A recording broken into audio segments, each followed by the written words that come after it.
de manera contundente que su proyecto estaba por afuera de Alternativa Federal. Ayer estuvo reunido con Pichetto y hoy volvió a hacer declaraciones en la radio y mencionó algo acerca de su futuro. Esto decía. Lo que quedó cerrado de parte nuestra es el tema de elección interna o consenso. Y tal como dijimos desde el principio, nosotros insistimos en el único mecanismo válido cuando hay varios partidos y no uno solo o partes de partidos, que es el consenso. Eso es lo que quedó cerrado. El diálogo con los amigos de la Alternativa Federal está siempre abierto. A hablar y hablar con sinceridad.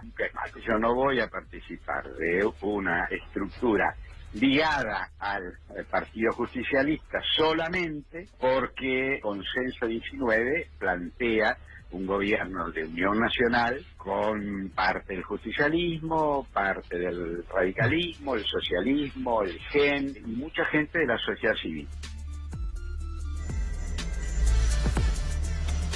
Bueno, y por suerte lo tenemos acá, Alejandro Topo Rodríguez, que es el jefe de campaña de Roberto Lavagna. Gracias, Alejandro. Y también está empresario industrial Ariel Aguilar. Gracias, Ariel. ¿Cómo estás? A ver, Alejandro, Lavagna lo dejó planteado mismo aquí en los estudios de C5N. El límite es el kirchnerismo, o por lo menos podemos plantearlo de esta manera. Le molestó a Roberto Lavagna cuando Schiaretti le dijo: vamos a llamar a Daniel Scioli para una gran paso. ¿Este fue el motivo por el cual Lavagna no acepta jugar una gran paso con Alternativa Federal? Lo que dijo aquí con ustedes hace 48 horas, que lo ratificó esta mañana, es que es necesario ampliar esa coalición y que además de incorporar el protagonismo de sectores del peronismo, también se abra la participación al socialismo, al GEN, a lo que ya están haciendo algunos sectores del radicalismo, porque nosotros creemos, es nuestro punto de vista, que la Argentina necesita una alternativa de centro progresista para competir básicamente y darle a la Argentina un programa que permita salir de una vez por todas de este estancamiento para pasar al crecimiento, con justicia social. Lo hablábamos recién con Ariel. ¿Qué está pasando en la Argentina que a veces nos tironea un poco más la disputa acerca de alguna cuestión de la política y no la angustia de millones de trabajadores o de cientos de miles de pymes que hoy realmente están condenadas a la desaparición? Por eso, en esta etapa, Lavagna está terminando de presentar en los próximos días los 4 o 5 ejes fundamentales en materia productiva, educativa, social y financiera. Y le va a exigir al presidente Macri que no se haga el distraído.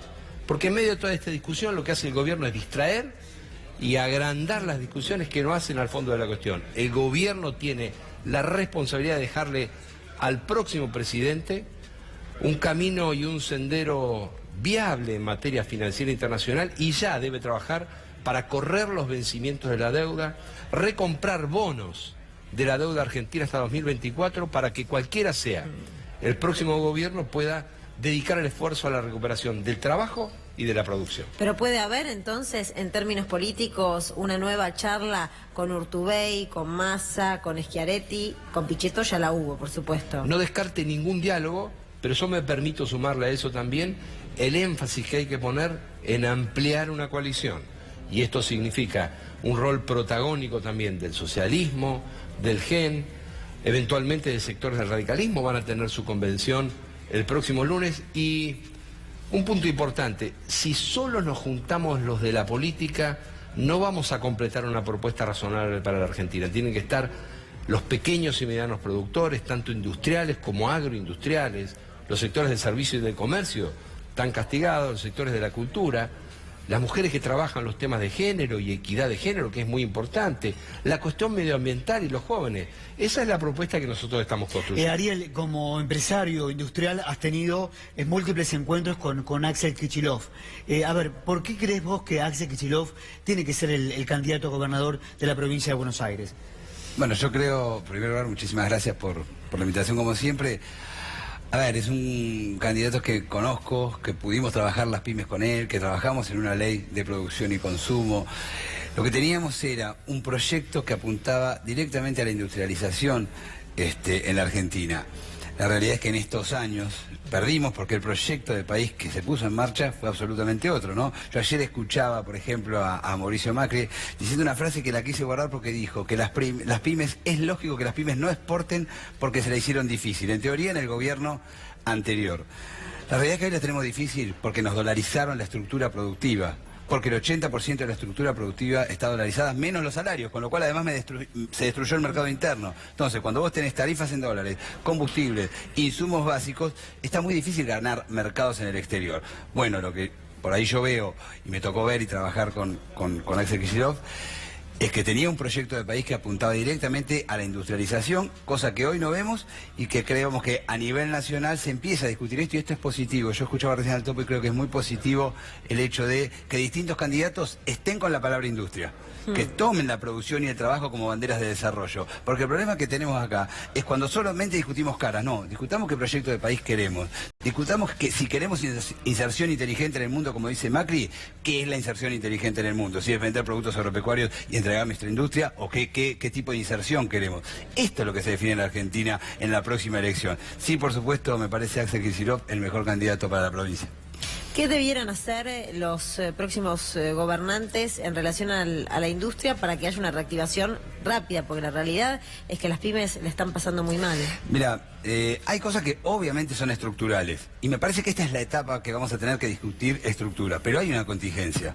A ver, cerramos 11.000 pymes, perdimos 140.000 empleos, van a seguir cerrando comercio de acá a fin de año porque el mercado sigue recesivo. Entonces, el plan de contingencia, ¿qué implica? Bueno, hay cosas que sabemos. En el caso de Cristina, por ejemplo, que lo ha trabajado bien ese tema, de Alberto Fernández, pero me refiero al hecho de cómo conocemos las pymes que se puede salir adelante. Con un esquema de administración del comercio exterior, digo, no cerrar las fronteras, pero limitar un poco las importaciones, parar con los aumentos de tarifa, parar de negociar los salarios a la baja, que no hacen otra cosa que seguir destruyendo el mercado interno del que vivimos las pymes. Digo, hay 3 o 4 cosas que inicialmente ya te van a dar un respiro. Después tenés que ir a las estructurales, ¿sí? Que son medidas que tienen que ver con la estructura de derechos y reintegros, que tiene que ver con cómo trabajamos la concentración de insumos básicos, porque ahí tenés la formación de precios. Esas son estructurales, no nos podemos equivocar, ¿eh? Estas hay que hacerlas ahora, pero las primeras son de contingencia. Ahora, nosotros estamos muy entretenidos estos días en esta rosca política de reuniones, idas y vueltas, espacios que se parecen desintegrar y que se vuelven a armar rápidamente. Pero fuera de eso y fuera de las alianzas políticas, yo me pregunto, ustedes que expresan hoy 2 espacios distintos, el de Alberto Fernández y Cristina Fernández de Kirchner por un lado, el de Roberto Labaña, todavía probablemente en formación por otro.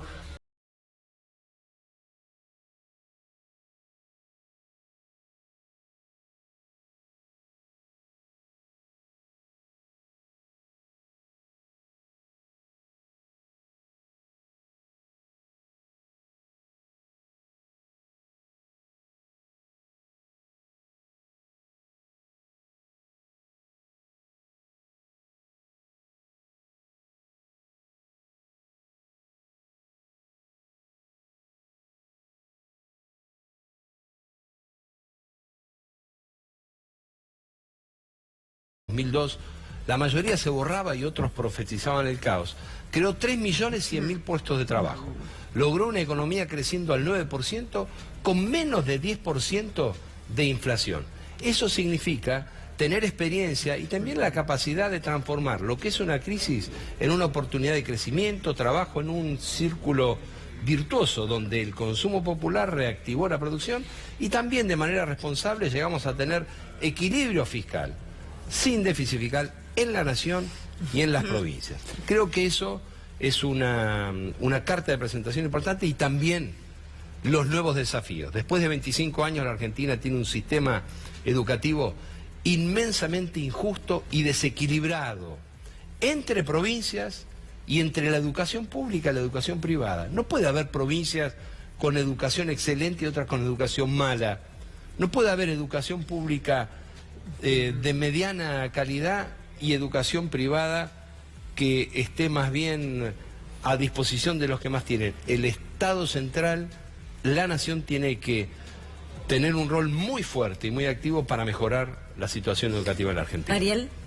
No, yo pensaba, porque justamente como yo lo planteo en términos Y en definitiva el topo también, pero en términos de proyecto político, de proyecto de industria, de redistribución del ingreso, de crecimiento colectivo, bueno, pertenezco a una agrupación que se llama Helbar y tiene que ver con las reivindicaciones de este tipo de proyectos, pero para mí no es una cuestión de nombre, porque por ahí considero, y ahí por ahí pongo la diferencia, a La Baña como parte de un proyecto político, no solo de una persona, sino de un proyecto político que generó todas estas medidas que por lo menos para la industria fueron satisfactorias, ya que nos creamos 200.000 pymes, casi 6 millones de puestos de trabajo, nos insertamos en el mundo exportando productos manufacturados. Por eso por ahí no lo tomo tanto como personas, pero sí creo que la conductora, si querés, de ese espacio que generó esos cambios en la estructura productiva argentina, está en la fórmula Fernández Fernández. Muchas gracias por haber venido, muy amable. Gracias a ustedes. Bueno, la guerra comercial entre Estados Unidos y China.